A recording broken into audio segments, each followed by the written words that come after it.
असं आहे, पवारसाहेब शेवटी महाराष्ट्राचे मोठे नेते आहेत. एका पक्षाचे ते अध्यक्ष आहेत आणि गेले 55-60 वर्ष त्यांनी महाराष्ट्राच्या आणि देशाच्या राजकीय सामाजिक क्षेत्रामध्ये काम केलेलं आहे. आणि साहजिकच आहे, त्यांचा रात्री उशिरा निरोप आला की मी मला वेळ आहे, आज इंदापूर तालुक्यात काही ठिकाणी आपल्याला जायचं आहे. आणि आल्यानंतर बघितलं आम्ही, सकाळी 10 वाजल्यापासून आता 4 वाजेपर्यंत एवढा प्रचंड प्रतिसाद, गावागावामध्ये लोक रस्त्यावर थांबून स्वागत करतायत, पाठिंबा देत आहेत. आणि मग अविनाश घोलप यांच्या घरी आम्ही गेलो, तिथं पण चर्चा झाली. शहा कंपनी, भरत शाह असतील किंवा मुकुंद शाह असतील, ते तर आमचे जुनेच सहकारी आहेत. मोठ्या भाऊंच्या काळापासून त्यांनी बरोबर काम केलेलं आहे. तिथं पण त्यांची चर्चा झाली. तिकडे पडस्थळला आम्ही गेलो, तिकडे वरकोट्याला आम्ही जाऊन आलो. तर अशा ठिकाणी साहेब आले, लोकांशी चर्चा केली, लोकांना भेटले आणि आवाहन केले की आता काही करा, सगळीजणं मिळून आपल्या महाविकास आघाडीच्या उमेदवाराचं काम करा. आणि मला असं वाटतं सगळेजण साहेबांचा शब्द खाली पडू देणार नाहीत. उद्या उमेदवारी मागे घेण्याचा शेवटचा दिवस आहे. खरं तर इंदापूरमधून 3 फॉर्म होते, एक विरोधकाचा आहे आणि दुसरा तुमच्याच पक्षातील बंडखोर जे आहेत प्रवीण माने यांचा आहे. काय अपेक्षा आहे तुम्हाला? आज साहेबांचा दौरा झाला, मात्र मानेंची भेट झालेली नाही. कदाचित साहेबांचा त्यांचा संपर्क झाला असेल किंवा काय मला माहीत नाही. आणि साहेबांनी सगळ्यालाच आव्हान केलेलं आहे. मागच्या 1-2-3 दिवसापूर्वी अप्पासाहेब जगदाळे यांना साहेबांनी बोलवून घेतलं बारामतीला. त्यांच्याबरोबर 1 तास चर्चा केली, शहा परिवारांशी चर्चा केली, घोलप परिवारांशी चर्चा केली. आणि मला वाटतं माने परिवाराशी पण त्यांची चर्चा झालेली असावी असं मला वाटतं. आणि शेवटी हे सगळे पवारसाहेबाला मानणारे आहेत आणि अजूनही सगळे राष्ट्रवादी काँग्रेस पक्षातच आहेत ना.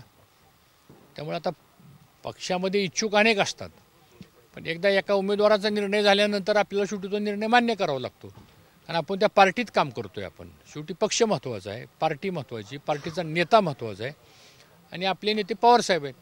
त्यामुळे मला खात्री आहे की सगळेजण पवारसाहेबाचं नेतृत्व कोणी सोडणार नाही, पवारसाहेबांच्या बरोबर राहतील आणि ते सर्वांनी राहावं अशी माझी पण भूमिका आहे. आजच्या भेटीनंतर शाह परिवाराची नाराजी दूर होईल का? झाली, पवारसाहेबांची त्यांची चर्चा झालेली आहे. आणि शहा परिवारांचे काही विधानसभेला काही इच्छुक नव्हते, न त्यांनी काही उमेदवारी अर्ज मागितलेला नव्हता, उमेदवारी मागितलेली नव्हती. त्यामुळे साहजिकच आहे, काय त्यांचे काय प्रश्न असतील त्यांनी ते पवारसाहेबांच्या समोर मांडले.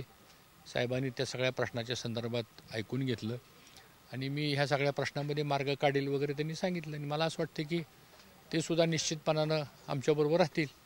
आजच्या दौऱ्यातून विरोधकांना काय इशारा, म्हणजे इशारा देण्यासाठी आजचा दौरा म्हणायचं डॅमेज करण्यासाठी की पुढचे जे काय उद्याचे आव्हान आहे ते थांबवण्यासाठी? नाही, हा दौरा म्हणजे अनेशा साहेबांना वेळ होता आणि मी तर स्वतःला धन्य समजतो की त्यांना वेळ मिळाला आणि तेवढा वेळ त्यांनी माझ्या मतदारसंघात खर्च केला. त्यामुळं चांगलीच गोष्ट आहे, मी त्याचं स्वागत करतो. आणि पवारसाहेबाच्या येण्यानं, पवारसाहेबाच्या फिरण्यानं निश्चितच ह्या इंदापूर तालुक्यामध्ये त्यांना एक मानणारा एक मोठा वर्ग आहे, तो मान्यच करावं लागेल. कारण त्यांनी काम जे केलेलं आहे ते सगळ्या नजरे आहे, लोकांच्या नजरेसमोर आहे. त्यामुळे पवारसाहेबांच्या येण्यानं, गाठीबिठी करण्यानं निश्चितच पक्षाची ताकद वाढती आणि महाविकास आघाडीची ताकद वाढती. आणि आता आपण बघितलंच, इथं आल्यानंतर सुद्धा बरेच खासदार, उमेदवार त्यांना भेटायला येतात. त्यामुळे त्यांचं आल्यानंतर एक असा माहोल तयार होतो.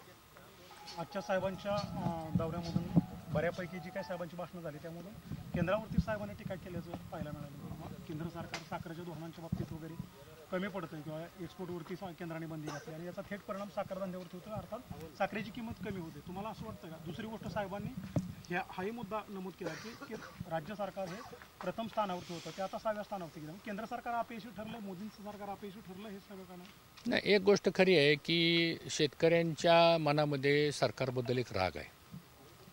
कारण शेतकऱ्याला असं वाटतच नाही की आमच्यासाठी काय धोरणं घेतली जात आहेत म्हणून. साखरेची MSPचा किती वर्ष प्रश्न प्रलंबित आहे, 4 वर्ष झाले MSP वाढवली नाही. कांद्याच्या निर्यातीचा विषय तर आपण कालच्या लोकसभेलाच बघितला. बंदी घालायची गरज नव्हती, उठवली तर फक्त एकाच राज्याची उठवली, ते पण ठराविक कोटा देऊन उठवली. असं करून चालत नाही. आज इथं मक्याच्या दराचा प्रश्न आहे, सोयाबीनच्या दराचा प्रश्न आहे, कांद्याच्या दराचा प्रश्न आहे, दुधाचा प्रश्न तर खूप गंभीर आहे. आज मला सांगा, दुधाच्या प्रश्नाच्या बाबतीमध्ये एवढी भयानक अवस्था दूध उत्पादक शेतकऱ्यांची झालेली आहे. कारण म्हणजे किमान 40 रुपये लिटरला दर मिळायला पाहिजे. आज 30 रुपयेसुद्धा दर दुधाला मिळत नाही. हे सगळे प्रश्न जे आहेत साहजिकच हे शेतकऱ्यांच्या हिताचे आहेत, ते होत नाहीत म्हणून शेतकऱ्यांच्या मध्ये नाराजी आहे आणि त्या नाराजीचा फटका सत्ताधारी पक्षाला 100% बसणार आहे. शेवटचा प्रश्न, तुम्ही वारंवार बोललात की महायुती सरकारनं चाललेली वीज माफीची योजना जी आहे ती फसवे आणि तिकडे मात्र वारंवार उपमुख्यमंत्री अजित पवार जाहीर सभांमध्ये बिलं काढून दाखवतायत की हे बघा बिल माफ केलंय, त्यामुळे ही योजना आम्ही राबवलेली आहे. नेमकं काय अर्थ घ्यायचं? कोणतं बिल दाखवलं आपल्याला त्यांनी? 1 एप्रिलपासून पुढची बिलं जी आहेत ती बिलं झिरो आलेली आहेत. पण 31 मार्च 2024च्या पूर्वीची जी बिलं आहेत, जी थकलेली बिलं आहेत, ती बिलं काही माफ झालेली नाहीत. ते खरं झिरो व्हायला पाहिजे ना. तुम्ही वीज बिल माफी केली का तुम्ही वीज बिल पुढचं भरायचं नाही म्हणून सांगितलं आहे? ह्याचं क्लॅरिफिकेशन करावं लागेल ना. जर वीज बिल माफ केलं असेल तर आत्तापर्यंत प्रत्येक शेतकऱ्याच्या अकाउंटला जी थकबाकी आहे ती झिरो व्हायला पाहिजे. आज तशी परिस्थिती नाही आहे. झिरो काय होतं आहे, फक्त 1 एप्रिल ते 30 जूनपर्यंतचं 3 महिन्याचं बिल आणि 1 जुलैपासून ते आता 30/9पर्यंतचं एवढ्याच वीज बिल माफीच्या संदर्भातले चित्र दिसतंय. त्यामुळं मागचं थकलेलं बिल जे आहे ते शेतकऱ्याला भरावंच लागेल. दंड आहे, व्याज आहे, सरचार्ज आहे आणि ते जर नाही भरलं तर फक्त काही चालू बिल माफ करून काही त्याला वीज मिळणार नाही आहे. MECB इलेक्शन झाल्यानंतर कदाचित लाईट बिल तोडणार, कारण मागची थकबाकी आहे.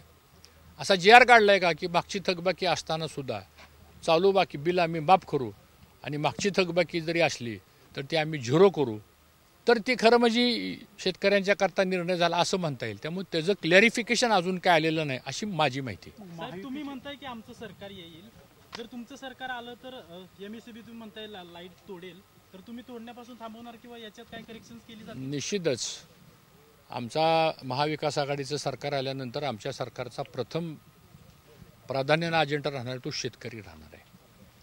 आणि शेतकरी म्हणलं की शेतीला पाणी, वीज, त्याचा कच्चा माल, तयार झालेला पक्का मालासाठी बाजारपेठ, दर, दुधाचा व्यवसाय, पोल्ट्रीचा व्यवसाय, हे सगळे जे व्यवसाय आहेत ना हे ग्रामीण भागामध्ये अर्थकारण मजबूत करणारे व्यवसाय आहेत, शेतकऱ्यांच्या हिताचे व्यवसाय आहेत. ह्याला तर प्राधान्य आमचं राहीलच. पण आता चालू घडीला मात्र सरकारने जी काही घोषणा केलेली ती वस्तुस्थिती खालची जी आहे ती तशी नाही आहे.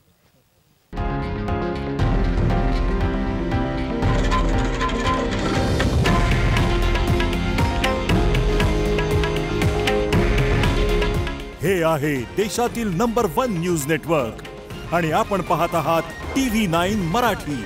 काळजी तुमची, हित महाराष्ट्राचं.